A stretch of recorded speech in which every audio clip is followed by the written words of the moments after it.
아빠에게 엄마가 아닌 여자들이 너무 많다며 아들이 오늘 아침 홈페이지에 사연을 올렸습니다.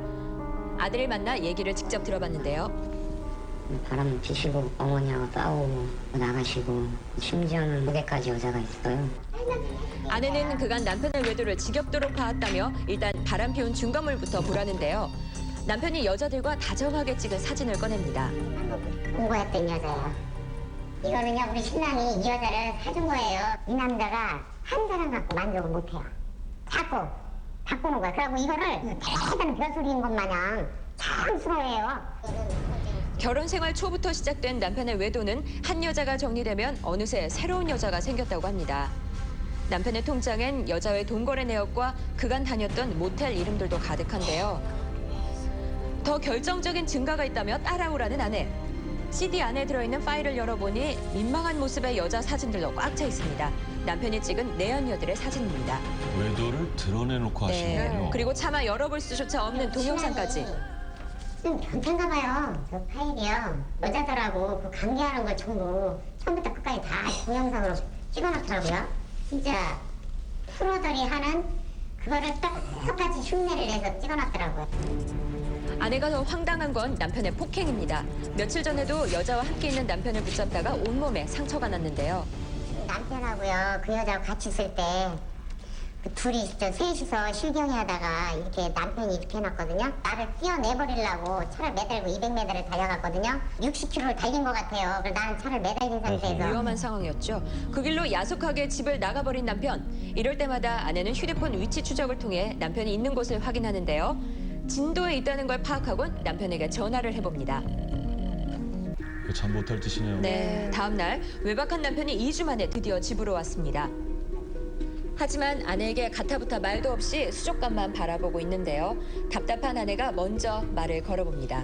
당신 지금 어디 갔다 온 거야? 말없이 외박하고 들어와서 어떻게 처자식 얼굴을 어떻게 보는 거야? 참 되게 보고 싶다 얘. 몇 마디 나누지도 못한 채 끝나버린 대화. 남편은 자신이 집에서 외톨이라며 소외감에 더 밖으로만 돌게 된다고 합니다. 집에 와서 이제 딱 보면은 애들은 영구가 오면 방에 이제 자기 방으로 서있더라고. 뭐냐 뭐 이렇게 나처럼 집에 들어오는 것 같은 느낌이 들고, 아무래도 밖에 있는 사람들은 돈 약간의 돈을 쓴다래도 좀 편하게 잘 대해주는 것 같은 느낌이 드니까 이제 안 그래야 되겠다 안 그래야 되면서도 또 그냥 또 그렇게 빠져들더라고요.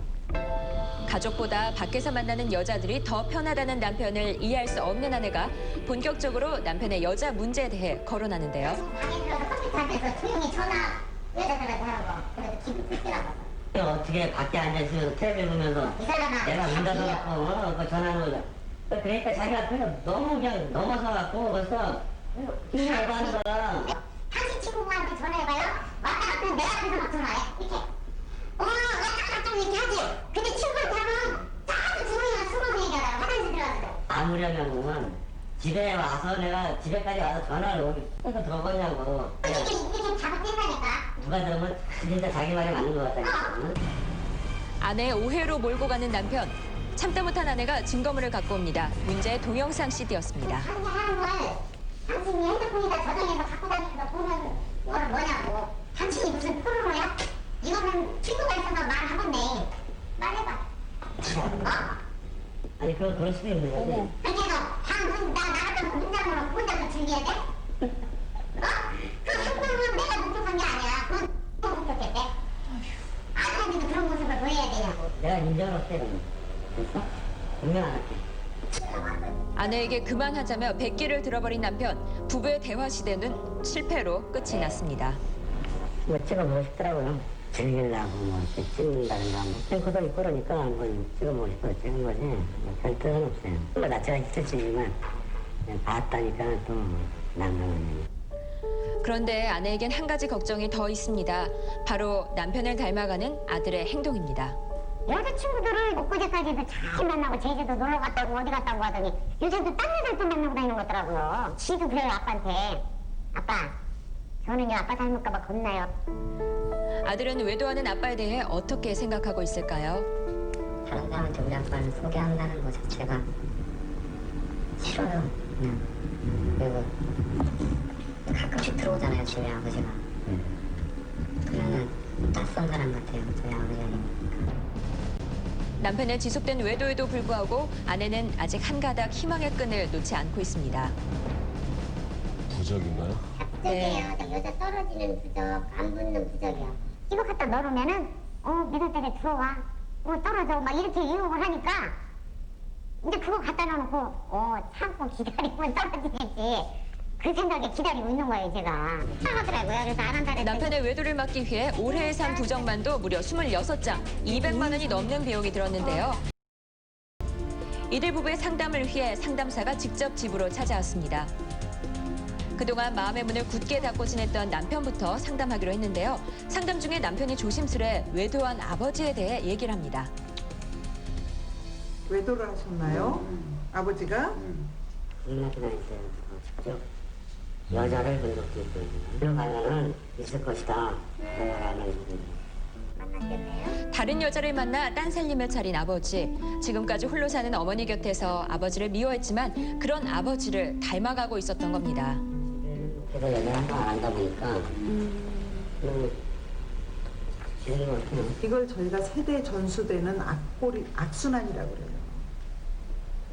근데 무서운 거는 아버지, 나, 아들, 네가 이렇게. 지금 선생님이 멈추지 않으면 이게 그대로 내 아들에게 넘어가. 그래서 이 아들의 삶이 선생님처럼 살아. 여기서 멈추고 싶은 생각은 없으세요? 좀 내는 생각해서 했고 대물림되는 외도의 고리를 끊고 싶다는 남편의 말을 아내에게 전했는데요. 저도 가정 깨기 싫어요. 내가 자라면서 우리 엄마 외로워서 우는 걸 보고 자란 남자기 때문에 내 아내 눈에 눈물 나게 하고 싶지 않아, 마음은. 아내도 남편의 그런 남편을 돕기 위해선 아내의 행동부터 먼저 달라져야 한다고 합니다. 남편을 미행하는 걸 멈춰야 한다는 것이었는데요. 그게 있으니까 살았지. 새벽 4시에 일 나간다 하길래 이 사람이 나간 뒤에 10분 있다 따라 준비차로 일 나간다니까. 새벽 3시 반에 나가면 나는 10분이 추정을 했죠. 그것이 바로 중독이야.